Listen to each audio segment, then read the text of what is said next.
Hello everyone and welcome to Gulag Gossip, a video series previewing the upcoming Call of Duty League Championship. During this video we'll discuss where we left off at the end of the regular season, our players to watch for the festivities, our prediction for the bracket, our favorites to win it all, and everything in between. I'm Max Mallow from Double Tap and I'm joined here today by Call of Duty League commentator Miles Ross, the Miles Ross, the man who has a mane that rivals Mufasa, honestly. It is super impressive. Miles, thank you for joining me today.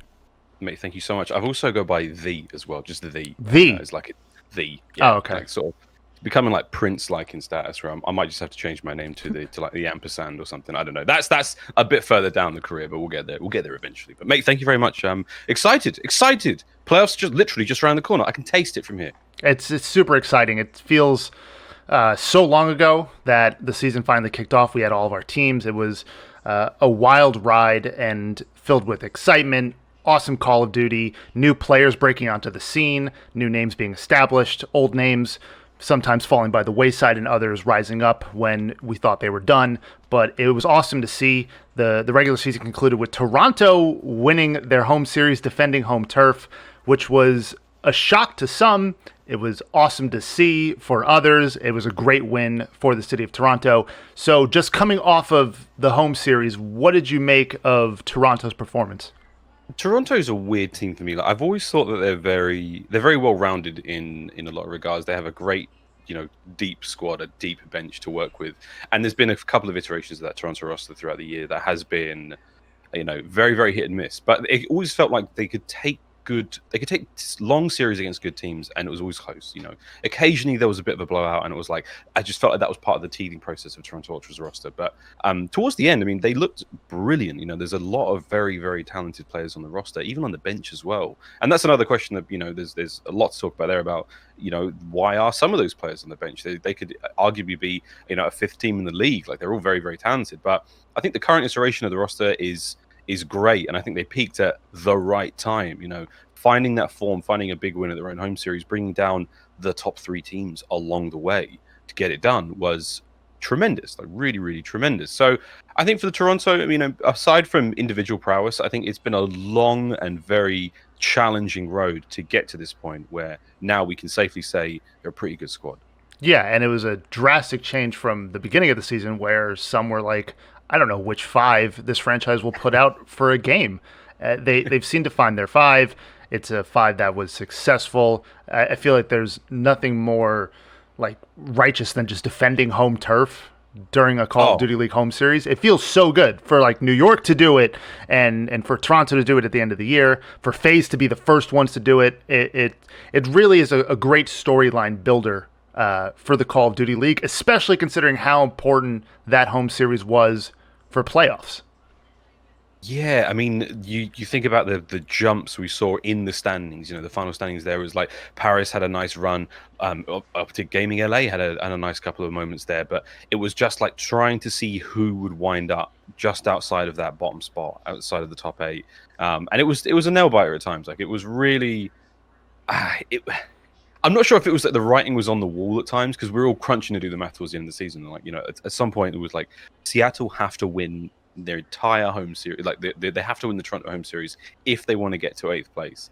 And it was just like seeing the way all that went down, and we were all praying for that like dramatic finish where it was Ultra versus OGLA in that finals of the home series. We're praying for it, because I just thought at one point I thought to myself, like, FaZe, like, it's all good and well that they're here, but like, it doesn't matter for the standings. Like, yeah, it's nice for them to win another home series, but no one cares. Nobody wants to see them win again. We want to see OGLA battle to get out of bottom 8. But it was the stars didn't quite align, but we still got a very, very good finals. And it's been ridiculous to see the way the season has unfolded. Again, I think all of our predictions went out the window, man. We expected again, teams like OGLA, teams like Seattle Surge to look a lot stronger than they did, but they just haven't. And it's been I don't know if it's eye-opening, but it's just been fascinating to see this first year of the CDL unfold. Yes, and that second half of the season has been crazy as well. I think back when we came back from the unfortunate coronavirus pandemic that's going on in the world, the league looked way different than it did as it finished right now heading into playoffs. We thought Minnesota Rokkr was going to be a top 4 team in the game. They've started to fall off a bit. Florida was a team that nobody expected to make such a surge in the standings, and then for lack of a better word, a team like Seattle Surge to fall, like to not be able to put it all together. Obviously, Damon retiring was a huge blow to the team, but it was an intense and insane inaugural season to the Call of Duty League, and now we have playoffs to look forward to. So, jumping right into playoffs, giving a quick rundown of how the festivities will work. It is a double elimination bracket with the bottom 4 teams from the regular season starting in the losers bracket. So they already have a loss to their name essentially. And then your top 8 teams from the regular season have been seeded into the upper bracket. So your top 2 teams, Atlanta FaZe and Dallas Empire, they have a 2-round bye already. They're so close to that grand final. Then you have Florida and Chicago, who each get 1 bye themselves. And then you have New York, London, Toronto, and Minnesota in the first round of the upper bracket. So now that that's all been laid out, we have to start with the losers bracket because those are the matches that we're going to be happening first. And we have Seattle and Paris, and then OpTic versus LA.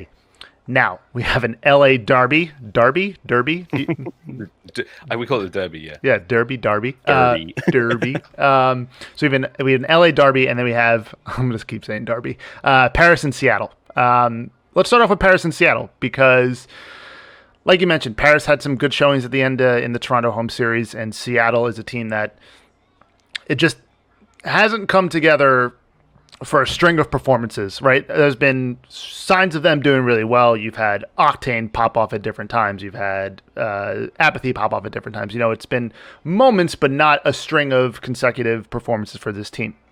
And Paris kind of the same way.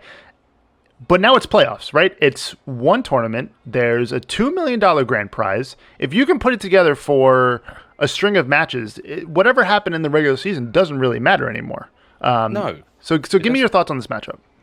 But this one's a tricky one, right? So you talk about that string of series you have to pull together. I'm looking at it now. It's like 1, 2, 3, 4, 5, 6 series wins against everyone else in the league. That's what Seattle and that's what Paris would have to do to even get to that winners final, which is absurd. But I'm very excited to see this one go down. Again, this is the first time we will ever see all the teams in attendance in the tournament outside of launch weekend, which is going to be fun. It's going to be cool to see everyone go at it again. But for this matchup, again, when I think of Paris and I think of Seattle are still in the doldrums. Are still in this massive decline performance-wise.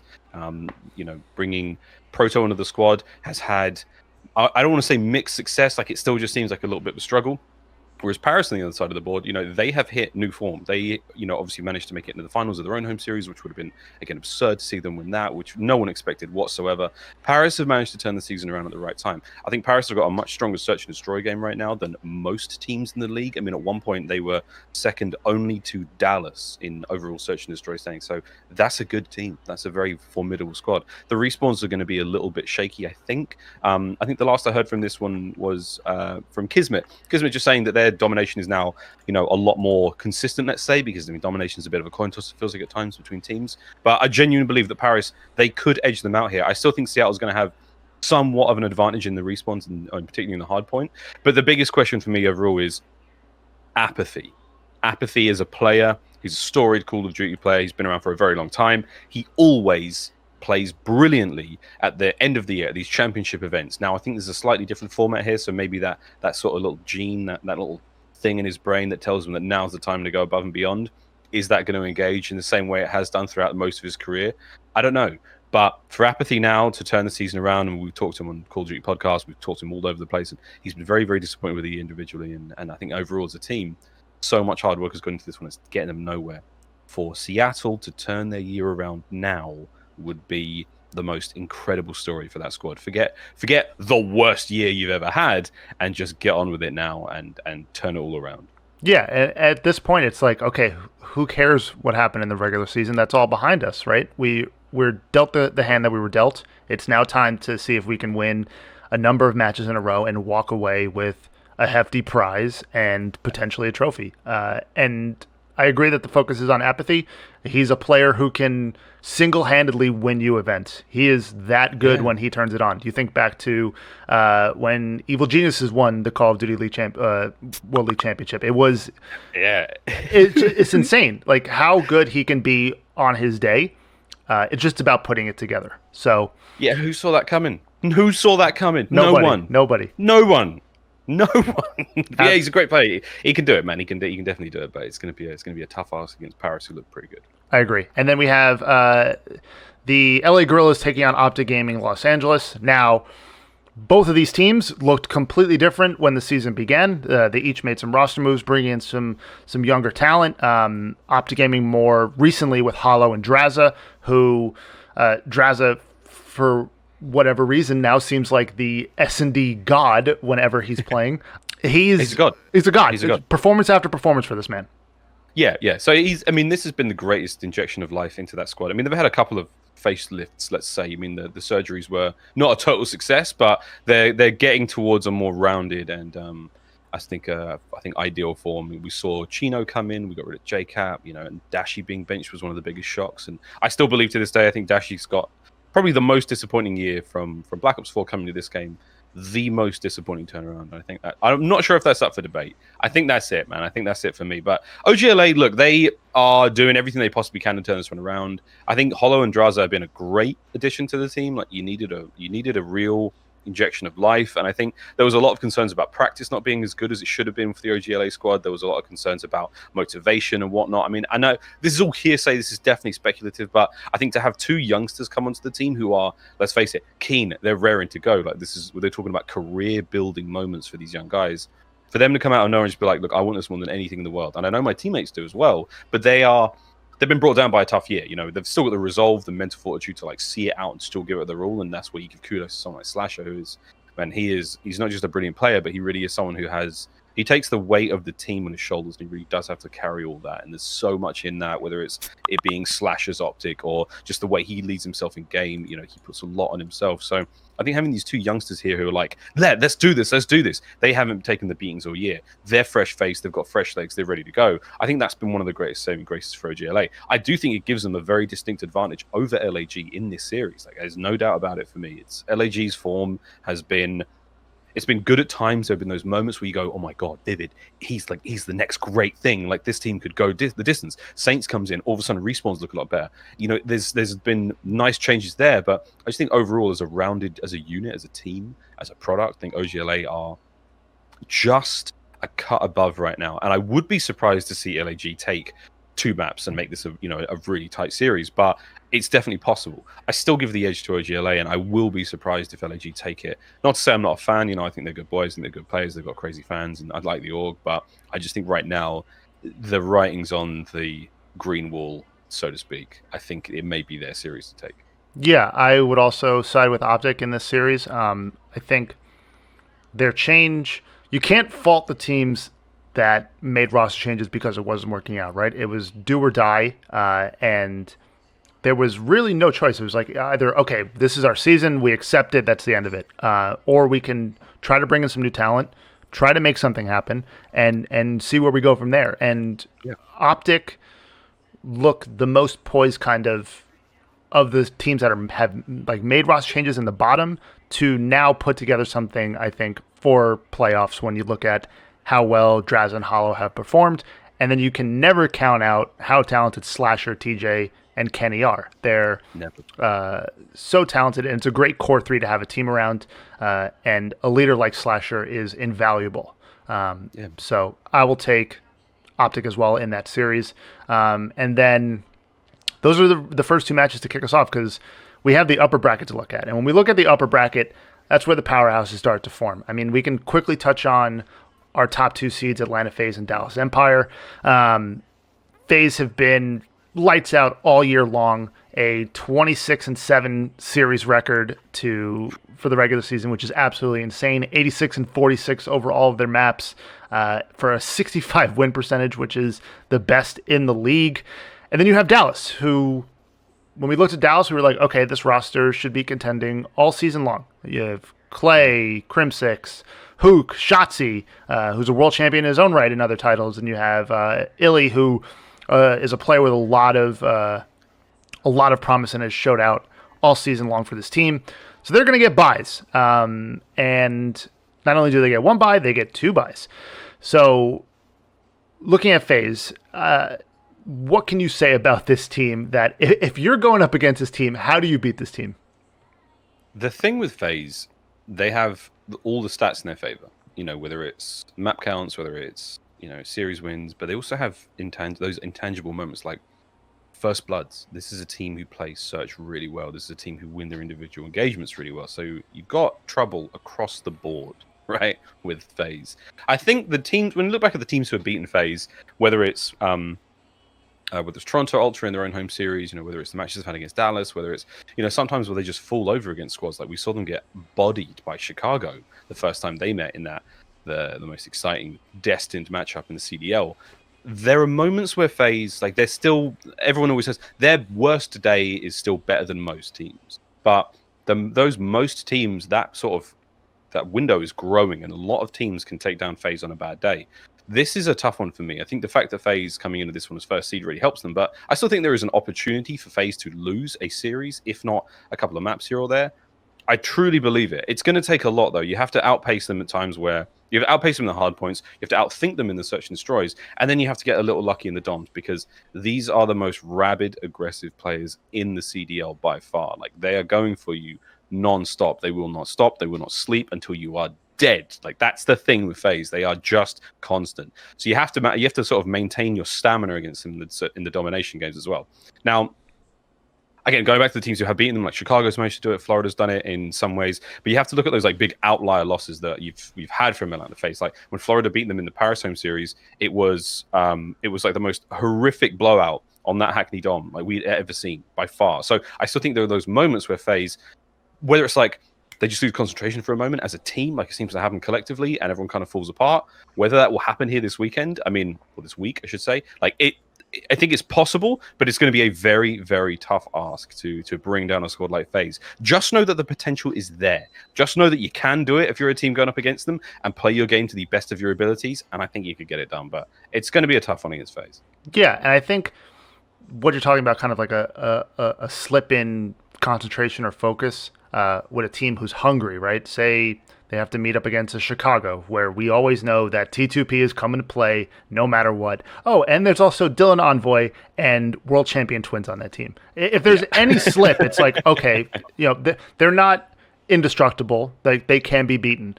And I think when the roster formed way back when the season began, if there were going to be any critics about it, they were like, okay, well, who's going to be like the guy that's like the in-game leader, right? Like we have just 5 insane slayers on this team. Who's going to lead them, right? And throughout the season, like they were like, we don't need a leader. Like we're all just better than you, and we're going to outshoot you in every game mode possible, right? And then you take Dallas on the other hand, right? So switching to Dallas, you're like, okay, you have Clay and Krim, 2 decorated players, leaders in their own right on their own teams, and former teammates, of course.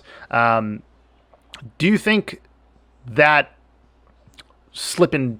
lack in concentration or slip in focus might happen to a team like Dallas as well during this weekend, or do you think Dallas is more poised like that? I think Dallas is much more regimented. I think they're the new model army compared to like the rabble that could be ATL. Like if FaZe are like a pack of wolves who are just going to go for you, there's always an alphabet that seems to change at times. It depends on who's playing the best. And I don't know for certain who makes the shot calls when it comes to search and destroy. I think it's either Sim or Celium. But the Dallas roster, when you look at that roster, there's old guys on that team, genuine older guys, and that's the cool thing about that team is there's much more of a pyramid structure there. There is, you've got Krim and Clay at the top, who are definitely the leaders in that regard. They're the guys making the shot calls. And then you've got the younger dudes at the bottom. You've got Hugilly and Shotzzy, and they definitely are the younger dudes on that team. So I think the concentration factor comes into it, or not losing focus of a series. Like you've got guys like Krim and Clay who have been here time and time and time again. They've got tenure, they've got experience. When things start to get a little bit rough and when things start to get a little bit mean, as long as they keep their heads cool and they lead by example and they keep the rest of the troops in check, that's where I think things are going to be fine. With ATL, with FaZe, it's sort of like, okay, so when things start to go a bit rocky, when you start to lose a couple of maps and here and there, who's making that who's making the speech, to get us back on track to make sure that we can win the series? I don't know who's doing that. Is it Sim? Is it Abizi? Is it Priester?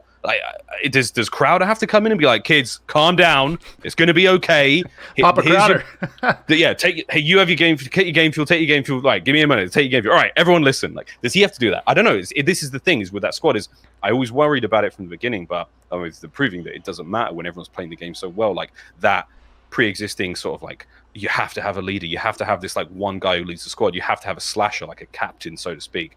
FaZe don't really have that. They don't really need that. There is a mutual trust amongst the squad to, just do your job brilliantly and everyone play a game and support one another through that process. So it's cool to see that very, very different style of team in the league. And I think when push comes to shove, excuse me, obviously FaZe can pull beautiful comebacks. Like they have one of the higher records of reverse sweeps in the league overall, mostly because they let those first 2 maps go. But that sort of idea of like refocusing, putting everyone's head together and driving home for that finish line, I mean, they just power through more often than not, time and time again. So can't count them out. If that concentration laps though, man, you got a chance. You got a chance. That's what I'm saying, Wes. You got a chance. There's always a chance, and there is always. But remember, if you're up 2-0 against Atlanta FaZe, that doesn't mean it's over. I think was it the Florida home series, right? It was like they were up FaZe was down 0-2, and it's like, okay, note to self, don't go up 2-0 against Atlanta FaZe. Yep. The memes have been great all year, actually. All the memes from like launch weekend, just beautiful. Fantastic stuff out of all the franchises and all of the social media admins running all of the accounts. So yeah, those are our top 2 seeds and arguably our top 2 favorites, but we'll get into that obviously later in the show. So backing up a little bit, on Atlanta FaZe's side of the bracket, you have Chicago, and then on Dallas' side, you have Florida. But let's look at our first 2 matches for the upper bracket. You have London, Toronto, and New York and Minnesota. So you have a team like Toronto, who probably people didn't expect to be there coming into the last week of the season, and they were like, nah, this team will be in the lower bracket. We don't even know who they're going to play, whatever. But that's not the case anymore. Methods is popping ninja diffuses. He's popping 1v2s against the best team in the league, and they're now in the upper bracket of playoffs. And they're facing a London team that has been touted all season as like, this is the best 5 Europe can put together. What can you do? And it's been up and down, right? They've come close in a lot of cases. The first London home series, when we were allowed to have people at home series, hopefully we can get back to that as soon as possible, was rowdy and raucous, right? You know how much those fans love that team and those players. So looking at this matchup, Toronto's got a lot of momentum behind them, and London's got something to prove. I think EU players always have something to prove in Call of Duty. Oh. No one has a bigger chip. No one's got a bigger literal chip in their shoulder than any European player, and I can attest to that myself. Even as talent, I'm like, you feel like that. I'm sorry, it's Americans. This is going to be a really tough series. Well, actually, I say tough. This is going to be a brilliant series for just Call of Duty fans in general, because I think this will be a bout. I think this will be an absolute slugfest between 2 teams who are relatively evenly skilled right now. The only major differentiator I see between the 2 of them is that Toronto can close out series against great teams. That, admittedly, they got to this position by the skin of their teeth, quite literally. But when I think of London, I worry that, again, we talk about how the 5 best Europe put together, definitely the best of that kind of that player pool. However, there is still something in that chemical makeup of the team that just prevents them from going, we know exactly what to do. Let's execute our plan from start to finish. There are road bumps along the way. They make mistakes. They let series go. It's typically 1 or 2 little plays that happen here or there that they can literally look back and go, oh, that was the moment we lost the series right there. I would imagine their VOD review sessions with Shane are painful, but London what people have started calling the London Royal Bottlers. They like to bottle series, and that's a British term just that means to choke, to throw it away, to just to fall over at the last possible moment. And that's the biggest worry I have for London. I do expect it to be like, all right, it's playoffs time, it's champs time, let's go all the way. Everyone is going to be absolutely 110% focused. And I'm surprised that London didn't get a home series win this year. I really am. I saw Waskins tweet about this. I want to say, I think it was at London where he was like, I just want to win. And I quote tweeted it saying, and you will. And I truly, truly believe that they will win something this year. Could it be champs? It's going to be a stretch, but that is a squad I really believe should have managed to make a win based on the caliber of that squad, based on the individual performances of that team, based on the expectations. They should have got a win at some point in time. They just fell over time and time again. So I do actually give, against, I know, my birth city, I do give Toronto the edge here. I just think that Toronto have got this, it's not even an X factor, it's just this ability to go, let's just win this series. We're up by 1 in search. Let's just close this one out. How long's left in the Dom? 2 minutes. Let's just make sure we control B. Like, they just get it done. And I think that's the difference. That when London do eventually manage to just get it done, man, they're going to be a strong squad. But until then, I'm leaning Toronto. I'm actually leaning Toronto. I think I have to as well. Tear up my passport. Yeah, honestly, you're not going to be allowed back. No. I think I have to lean Toronto as well. I think something about Toronto is just like refreshing to see, right? It's like a team again. Like I'm gonna call it ragtag in a sense because they're Dirty not Dozen. they're not unestablished players in any right. Like obviously a lot of veterans on the team, but and champions in their own right as well. But I mean, Yeah. it's like if you looked back 3 years ago, you'd be like, these 5 players will never team together. I don't know, like how did you put that together on a roster? Yeah. Who did this? Yeah, Yeah. it seems like it's not like a mistake, but it's like at what point, when you meet, like an unlikely couple, or like, how did you do meet? Like, what's the deal here? Like, that's this team is like, how did you all? Who picked you guys and put you in a team? Wait, there's 10 of you? What? How did you get 10? What are you all doing here? So it's a weird one, man. Yeah, I know what you mean, but there is something about those 5 or the 10, if you will. Like they're a charismatic team, and they've got selfless players. Like they're gonna get the win. Like they're gonna do anything it takes to get the dub. Exactly. And Cool. as long as you do your job and you know what your job is, that's a recipe for success. And clutching up, knowing where to be at the right time, it's all things that can lead to success, especially now during playoffs. And again, I think with London, that chip is there. There's a lot of drive and motivation, but I'd say that the 2 shortcomings for either team would be like either for London, way too much pressure on them to perform, or for Toronto, you look at them and they're like, "Whew, guys, we made the upper bracket, we did it." And then you just go into your first round match and you get caught snoozing, and you're automatically in the lower bracket. And you're like, "Well, that's great. We defended home turf, but I guess we are where we were meant to be. I guess." So that would hurt so much, wouldn't it? It would. That would be you've come so far, and they went through hell to get here, and then to fall over at the first hurdle would be devastating. But I don't know. It's a tough one. It's amazing to think though, when like every series win, like the prize pool increase for those players. Like you're looking at a single domination map could net you an additional $100,000 in your prize pool. Everyone's like, that's absurd, man. It's crazy. It's crazy. And last thing on this series for me is that also it kind of feels like no matter which team loses, they can all look themselves in the mirror and be like, okay, guys, loser bracket run. We can do this. Like, we are a talented team. They're going in there and they can make a crazy run.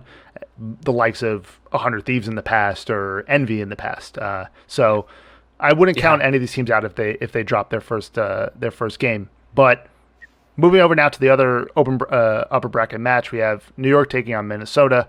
And what a change for both of these two franchises from where the season began. Minnesota first was a team that were like, again, like, how did you get these 5 players together? Like, this is not this is not going to work. And then they proved like, no, we are a force to be reckoned with. You better not like underestimate us at all. And then New York was like, okay, zoom and attach together, 0 accuracy, multiple time champion. This can totally work. And it didn't work at all. It was like, as a New Yorker, I was like, I looked at JP and Rev and I was like, guys, what did you do? Dude, like, come on, this is the Big Apple. Like, I can't go outside. Like, what's the deal here? And then one man came in, Mr.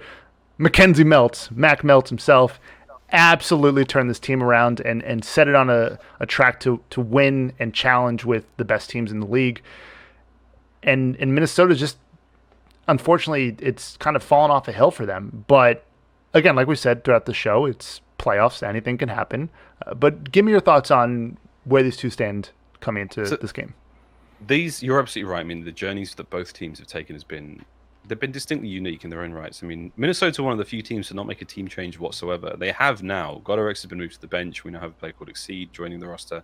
But they were a team that were almost stubborn in their approach to this, like online COD, or even just post-COVID Call of Duty, or I don't know, pre-COVID Call of Duty. It was good, and they were a team that were taking names and making upsets and whatnot. But like if you look at just the last event we saw Minnesota Rokkr at, like the LA home series, like there were moments there of like greatness. It was like, we're going to make a grand finals. We beat Atlanta FaZe. Everyone was like, oh my God, Rokkr are the real deal. And then they just sort of petered out and they didn't make any changes. If they had made a change earlier in the season, once we get to online, I genuinely think they could have been still a formidable squad. But like they stayed online and it was like, they're fine. They got home series finals. They were still playing really well, but they just stagnated as a squad. To make the change this late in the year, I think is crazy. I think to make a change just before playoffs, You're getting as much practice as humanly possible with a new player, taking Godorex, one of the strongest ARs in the league, who everyone's saying like online was a big shift, was a bad shift for him, but like the team was underperforming as a whole. Like you can't pin all of it on one player and be like, well, we get rid of Godorex, we're bringing this new AR, things will be okay. I actually don't think so. I think Minnesota may have shot themselves in the foot. I think they brought on their own Ragnarok here, and this is it. I think New York are the exact opposite of that. They were like, we got problems, we need to make a change. They brought in Happy for an event that didn't quite work out. Like, all right, we've got this core of 4 that's working out. Tachizuma, accuracy, intent. We like that core 4 works. Let's make a change to make this work. Eventually, Mac Melts comes around, and boom, the squad looks beautiful. They get a home series win. They take good maps off teams. They have a couple of like weird outlier performances where they get 3-0'd, but I mean, overall, New York are a squad that were way more flexible to change and way more willing to try things. Like, you look at their playstyles in game have shifted since the very first time we saw them in the launch weekend. I laughed out loud when I saw them play at the launch weekend. Like, I did. Like, they played London, and I was like, whoa, this should be a big one. When London slaughtered them, I was like, that was the most ridiculous like loss I've seen. I never expected that whatsoever. And like I remember Rated shooting bodies and stuff like that. Like it got real vicious. And the crowd were going crazy, and it was like New York look bad. Like how is that possible based on the players on that team? So long story short, I think New York are going to take this series quite comfortably, unless Exceed is the real deal. And I mean, Exceed needs to be the next Awakening, the next Mac Melts, you name it. Like he's got to do that.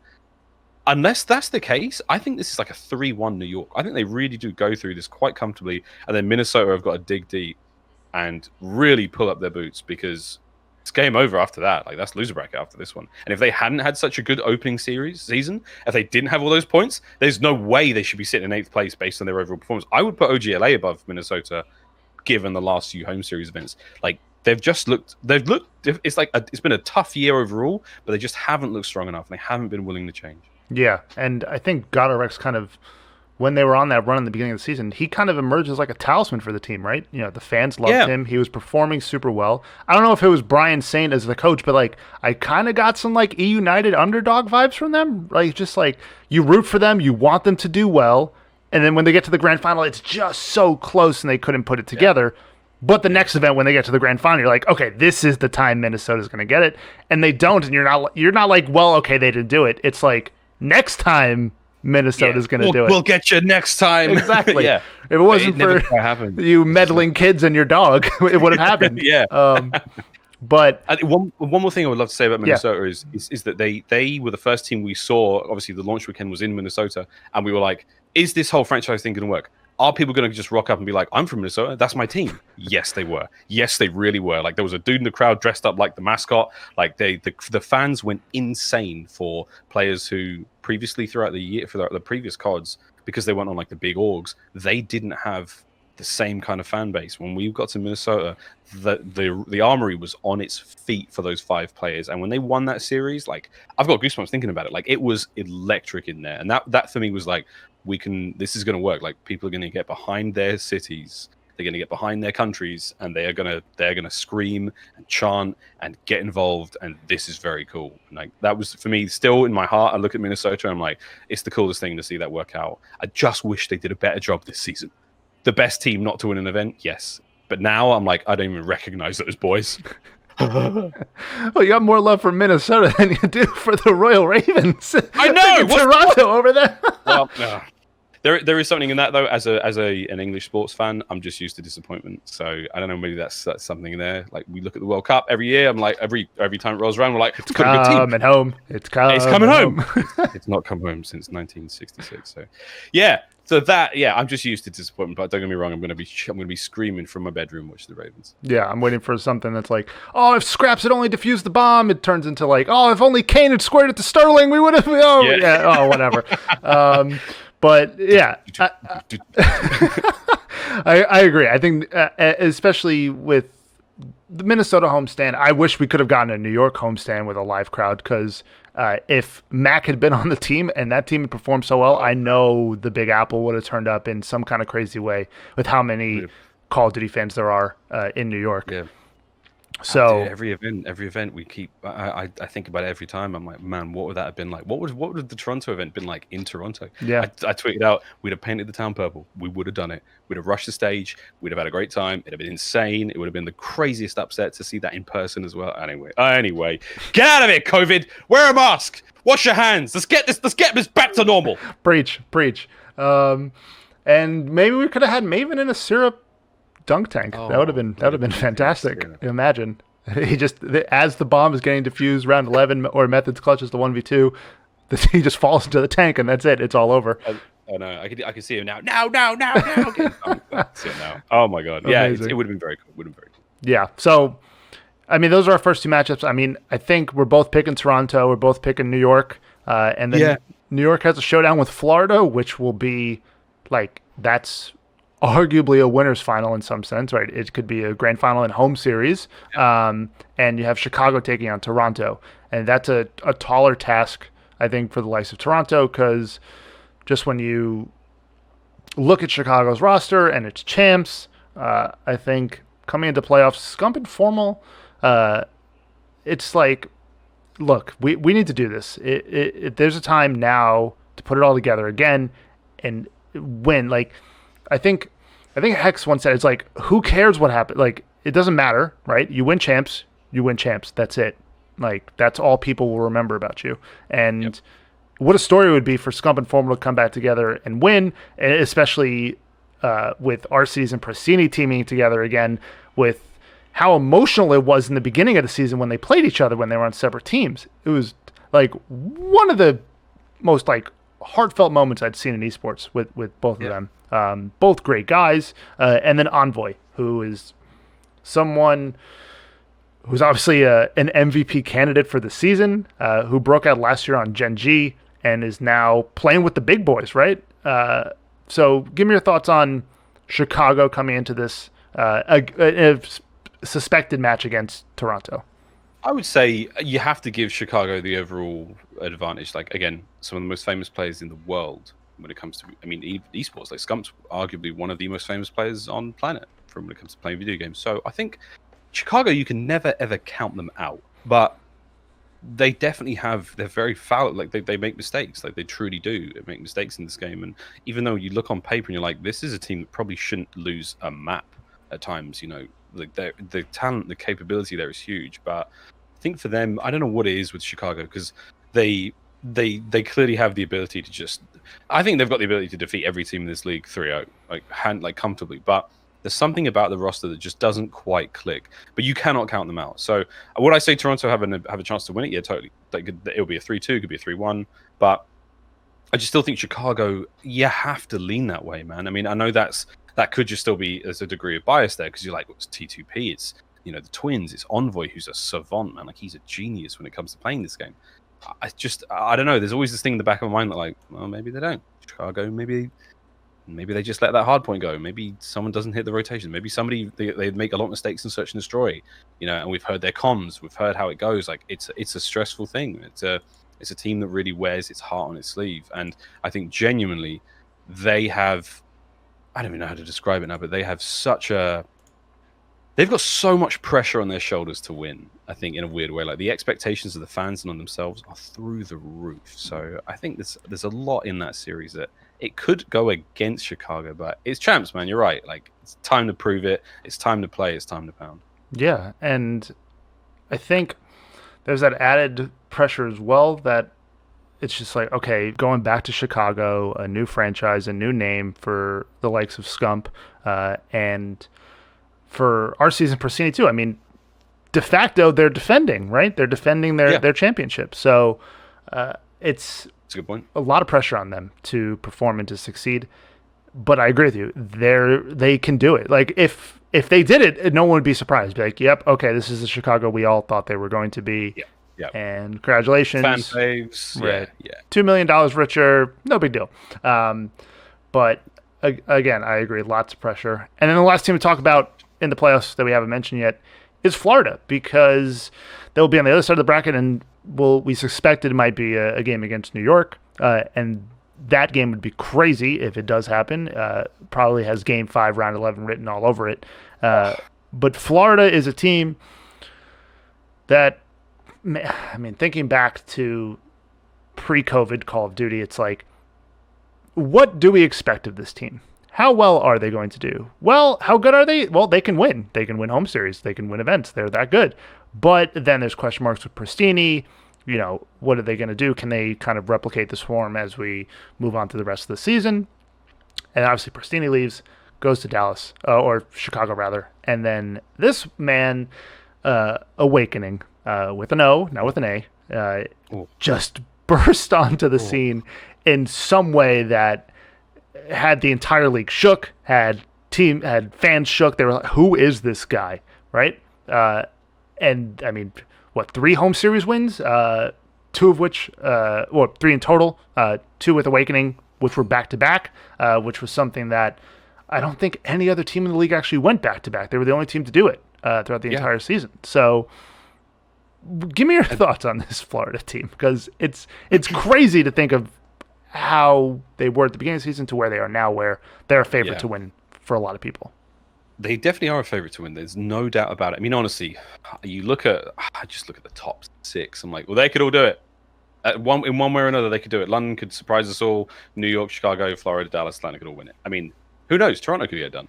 Who knows? This is going to be the wildest event in COD history. But Florida have had, and again, forgive the cheesy joke, but it's been rough seas for Florida. Like, you look at the ups and downs they've had, and they've had some tremendous ups and downs. I think this is a team that, and again, major kudos to their managers and their coaches, the GMs. Like Ogre 2, one of the greatest first-person shooter players of all time, still pretty good. I matched him in Halo 3 matchmaking. It was a good game, but he did win. Not surprised. I'm sorry, I'm not surprised. He still got it. I had Walshy on my team as well, and he still got it. Anyway, oh, wow. It was a good game, but yeah, it was a very good game. But just to see the awareness and the strategy behind building that roster. You know, Pharaoh coming in. Instant turnaround success. Managed to win an event. Next event, not so great. They make one more change to take rid of Morks. They just the way they assess and deliver on those team changes, I think, is very, very meticulous. It's not just like the vibes are bad, the comms are bad. It's like, no, we're looking at individual mistakes made on maps. We're looking at playstyles and how well they're fitting with the rest of the team. I just think that their approach to their swaps have been maybe a little bit more clinical than other teams have. And I think that's alluded to a lot of their success. Florida are a very, very dangerous team. Very dangerous. Big Wake, Awakening, is possibly one of the most terrifying individual players to watch, right? And this is the thing, again, he is surrounded by, it's not even controversy, it's jealousy. A lot of players, not necessarily the pros, but a lot of the fans and even amateur players are like, he can't be that good. And like, we've watched him through the observer client, through when they're scrimming, and I've watched his POV from start to finish on maps. I'm like, this guy just thinks differently. I mean, pro players have sent DMs to the talent saying things like his awareness is on another level. You know, he really does know where you are at all times. Like, he has this incredible knowledge of the way players are in Modern Warfare, and he makes great reads. And that's something that, you know, you almost let slide in 5v5 because it's a little chaotic, but just as a player, he is truly outstanding. He's a really, really brilliant player. And I think right now, he would be a contender for the MVP without a shadow of a doubt had he joined the team at the start of the season, or even earlier on in the season. You know, when you look at the 5 Astra MVP we've picked, you could arguably swap out a few players in there for him. You know, the fact that Skies is in there, I would arguably put Awakening over Skies for the MVP for his squad had he been there from the beginning. But because he was such a late addition to the roster, not going to give it to him.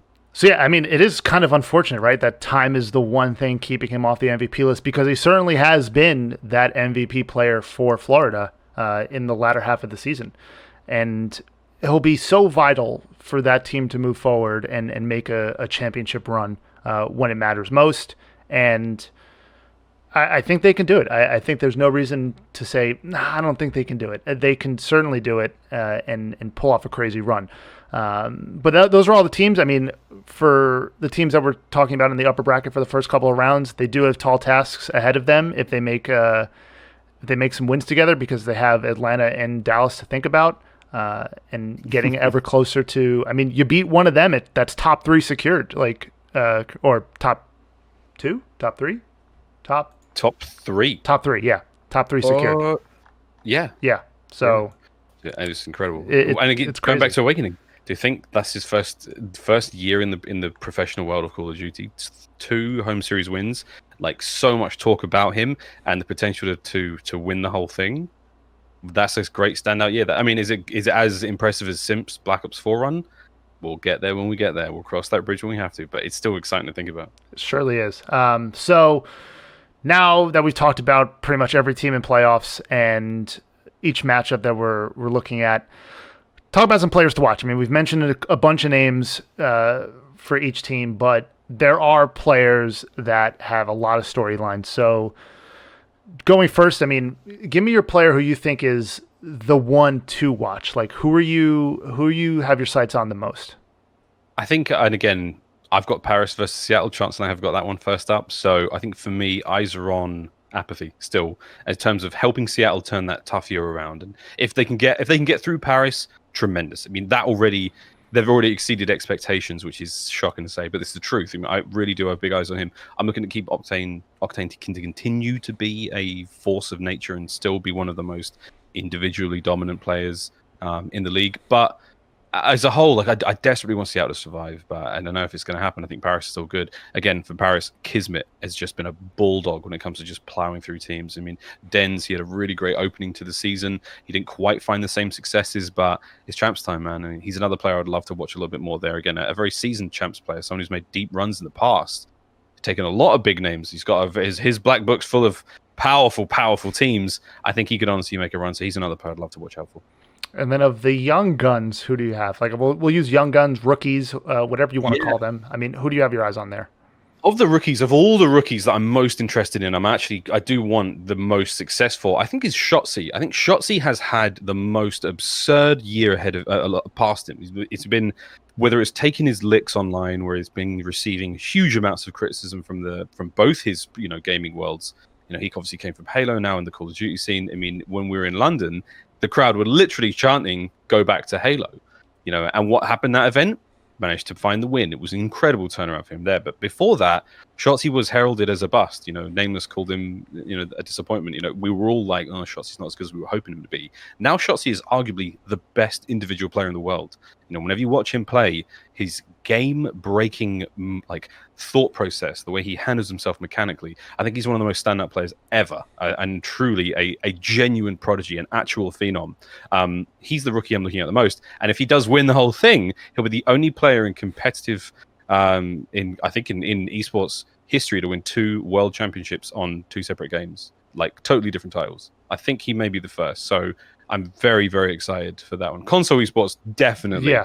But I think that for me in itself is such an exciting storyline. And the idea that next year he could go back and play Halo Infinite and still be one of the top 3 players in that one, mind-blowing. He is that talented when it comes to multi-game champions, right? I mean, so good. And I think it's been so important to have players like Clay and Krim on that team with him, right? Because 2 of the, I would say, heralded trash talkers in Call of Duty League history, right? Like, if against a complexity team that was like, this team will not only will they demoralize you, right, in the past, but they will also let you know that they demoralized you. And to have 2 leaders who did it themselves, did it together, to take someone like Shotzzy who did it himself elsewhere, and bring him in, kind of take him under their wing and be like, look, we got you. We're going to do this. Oh, and then you surround him with players like Illy and Hook, who, Hook is just... Hook is Hook. Good-looking team, man. Right. And I think for Hook as well, he's had a couple... He's another rookie. I mean, that whole team I could look at, but Hook had and I wrote about it at the start of the season, Hook had a really disappointing Black Ops 4. He comes back and was like, "Oh, Hook's the nuke." I was like, he's a flashbang. He's not even... That was not a good year. That wasn't nice. He knows what it was about. I think this year has been very, very different for him. He's finally found the right pieces. He's finally found the right squad. So I want success for them. I really do. And I think between Shotzzy and Hook, I think they really do deserve it. Not to mention Illy, man. Illy went from his bedroom to becoming the Undertaker at events to trash talking folks, and he's just got such a good attitude about him, and such brilliant players, really, really brilliant players, and good ambassadors for the sport as well, which is very, very important. They're good people and they handle themselves quite well in interviews and things like that. So I'm all for it, mate. I'm all for it. Agreed. I think I'll have to show some New York bias there and say I'm going to watch Mac the most. I think it's so important to just New York winning. Would be an amazing story if we could bring a championship here. I am a fan of the Mets and Jets, and I haven't seen a championship in my entire lifetime. So I'd be like, JP and Revin, thank you for bringing some gold back to New York. That'd be awesome. So yeah, I think Mac is one to watch as well. And then let's look at our favorites, right? Who is the player to watch the most of the favorites? I mean, I think we'll throw Dallas and Atlanta, obviously, in there. Then you can't count out Chicago or Florida as well. So who on those four teams is yours to watch? I think I'm leaning overall Dallas just because of the makeup of the squad. I think their heads are in the right place. I think everyone's roles are really well defined. But there's a little part of me that's like, Chicago, man. Chicago could do it. It'd be great. It'd be very, very good. My overall MVP pick, and this was from preseason as well, was always going to be Envoy. And I'm still writing that out. I'm still saying that as a player and as an individual, he has had the most incredible turnaround in a Call of Duty career. I think he went from like being famous as a keyboarder, he was infamous as like a cheat almost. And then when he put that down, he turned it around and like he joined Gen G during Black Ops 4. He put his hands up in that I can't remember what Hot Mic episode where he's just like, that's who I was, but that's not who I am anymore. And this is what I'm about now. And he immediately became a fan favorite. He immediately became a brilliant player. And I think on that squad as well, he has a really strong role of peacekeeping between those powerful personalities on that squad. And I think he's got a tough job. He's even made even harder with Pristini there as well, because you've got a pair of twins and T2P, and the guy in the middle has got to be like, okay, guys, let's stop fighting. He's got the toughest job in the world. So I think Envoy, like if he can peacekeep and he can still play his game, which is he's so disruptive, he's so skilled, like he really does hurt teams when he's on form. Man, I think he's the best. I think he's one of the best players in the league. So, yeah, I'm a big Envoy fan, man. And I still think Chicago, like, it's hard to bet against them. It's really hard to think about a world where Chicago don't turn it on when the stage is the biggest and the lights are the brightest. They are superstars. Yeah, I agree. And I think I'm going to go Dallas. I think it's a great story. I think for Krim, right? I mean, I think back to when Dallas was announced as a franchise, and he was at the forefront of their announcement. And when he signed, it was like I'm Crim6. You know who I am, and I'm coming for you. You better watch out. And that picture on the wall, man. Exactly. Oh God. Oh, I remember that with Lottie on the desk. Oh, so good, so good. Top tier banter. Also, Clay was almost going to retire in Black Ops 4. He was going to get dropped from that United team, and that's it. Like, no one was going to take a risk on an old guy like Clay. So yeah, he's still good, but like no one was going to disrupt like an already solid roster to bring him in if he had left that team. So, dude, his career is on fire right now. Like, Clay's better than he's ever been. This is great. Yeah, it's awesome to see. Thinking back to when the season began, and I'm gonna go Dallas. I have some feelings, some intuition about it. The easy pick is Atlanta's going to win, right? They got Simp, Abizi, Celium, Major Maniac. It's too easy. It's going to be Simp. Oh, and Don't forget they got Priest as well. They're too good. So I'm going to go Dallas. It's going to be a wild week, that's for sure, and weekend. I mean, this is the first time we've ever done anything like this in COD. Every day is going to be a spectacle, and I've told the amount of people I've told, like friends and family, non-hardcore COD fans, they're like, you only do 2 matches in a day. And I'm like, yeah, so it's going to be each portion of the bracket is like its own day. And they were like, that's really cool. I'm like, yeah, we're going to build up to this huge weekend. And they were like, I'm going to free my calendar. I'm going to watch them. I'm like, that's great. Get involved. Who's your team? And like, who's good? I'm like, oh, okay, all right, I need to go. Bye, mum. Click. But yes, it's going to be very, very cool. It's going to be very, very cool. Can't wait how this goes.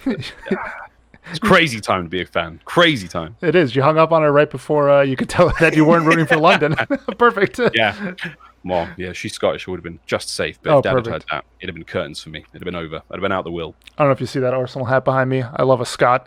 Kieran Tierney. That's my guy. Hey, right there we go. That is my guy.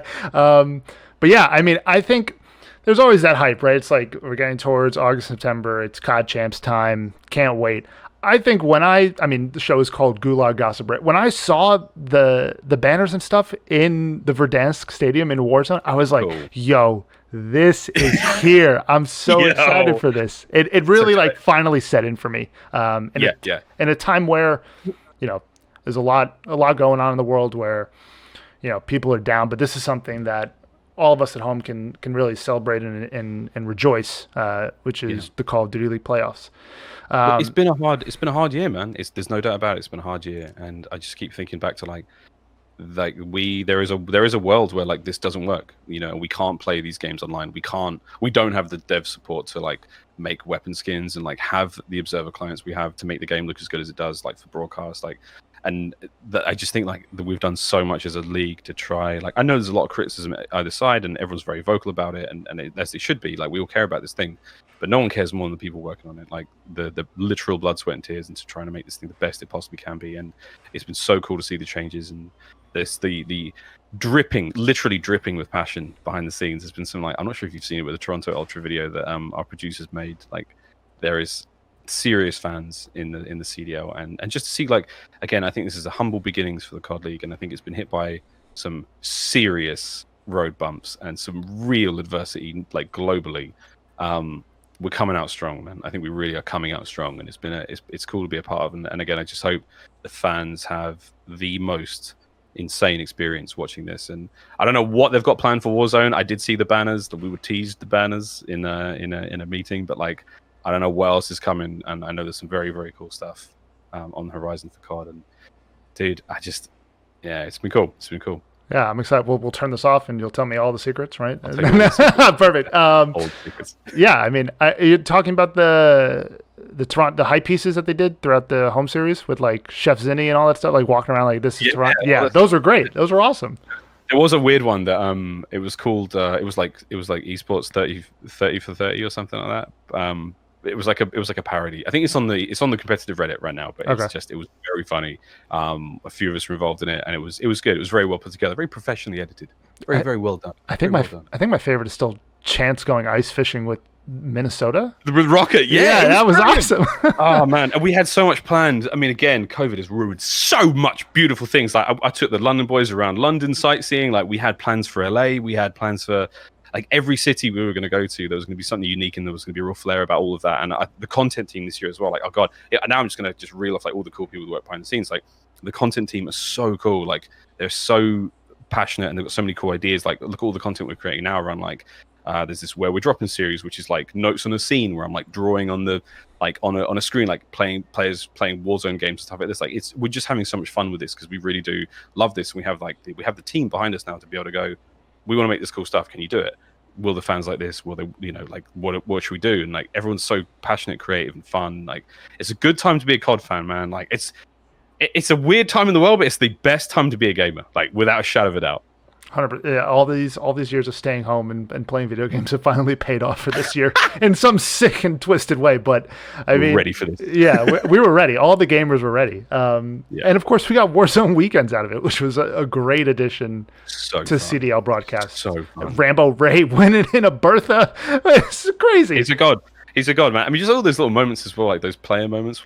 My favorite still was Clay needing to go for a poo in the duos. He was like, "I gotta go, man. I gotta go." He was like, "Go, you go." He's like, "I gotta go, man." It was just so funny. The circle was closing in. He was like, "Oh, I gotta go, bro." Yeah. Oh, dude. So good. When I play with Chance, thinking back, it's just there are moments while we play duos with him. Maybe we'll be sitting in a building somewhere and be like, "All right, I'll be right back."